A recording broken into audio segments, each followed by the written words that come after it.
ظہر کی نماز کی اذان دینے لگے، اللہ کے نبی کا انتقال ہو چکا ہے۔ جب اشہد ان محمد پر پہنچے تو روتے روتے روتے آواز بند ہو گئی اور جلدی سے اذان پوری کر کے نیچے آئے، کہا آج کے بعد قسم اٹھاتا ہوں اذان نہیں دوں گا، میرا نبی نہیں ہے تو اذان بھی نہیں ہے۔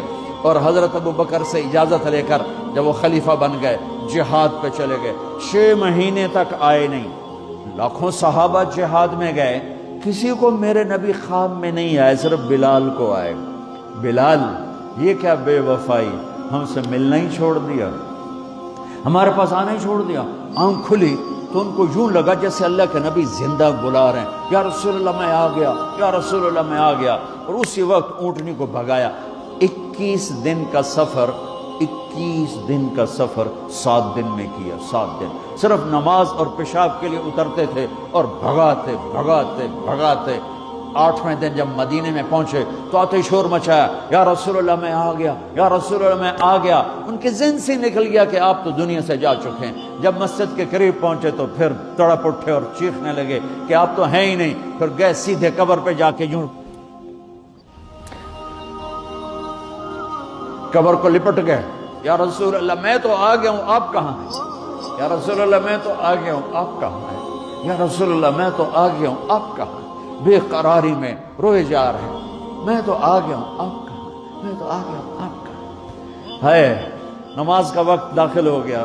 کون سی نماز تھی اللہ ہی جانتا ہے، اور سب کو پتا تھا بلال نے قسم کھائی ہے کہ اذان نہیں دیں گے، لہذا کسی کو جرت نہیں ہو رہی کہ بلال سے کہیں آج اذان بلالی سنا دے۔ تو چند صحابہ کو خیال آیا کہ نبی کے نواسوں کو سفارشی بناتے ہیں، حسنین۔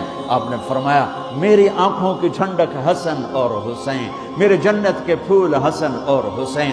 تو صحابہ آئے بچوں کے پاس، حسن حسین، کہ بچوں آج کسی کی نہیں چلے گی، تم بلال سے کہو اذان دے۔ تو یہ دونوں ننھے منھے بھائی، حسن 7 سال کے، حسین 6 سال کے، 10 مہینے کا فرق تھا دونوں بھائیوں میں۔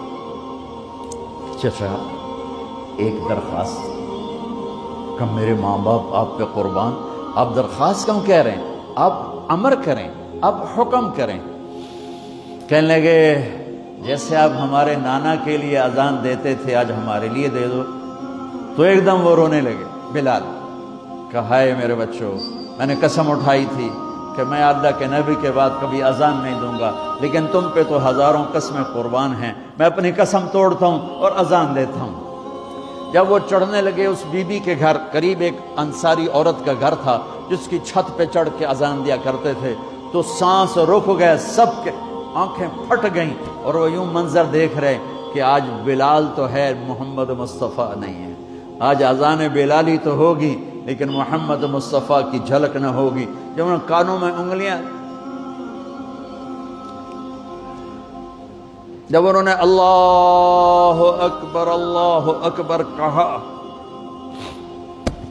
تو مدینے میں گھر گھر ماتم بچھ گیا، عورتیں بھی چیختی ہوئی گھروں سے باہر نکل آئیں، سارے مدینے کی گلیوں میں چیخ و پکار مچ گئی، اور یوں سب کو لگا جیسے محمد مصطفیٰ زندہ ہیں اور ان کا زمانہ ہے، لیکن آپ تو جا چکے تھے۔ یہ بلال کو جو رتبہ میرے رب نے دیا، یہ غلامی مصطفیٰ کی وجہ سے دیا ہے۔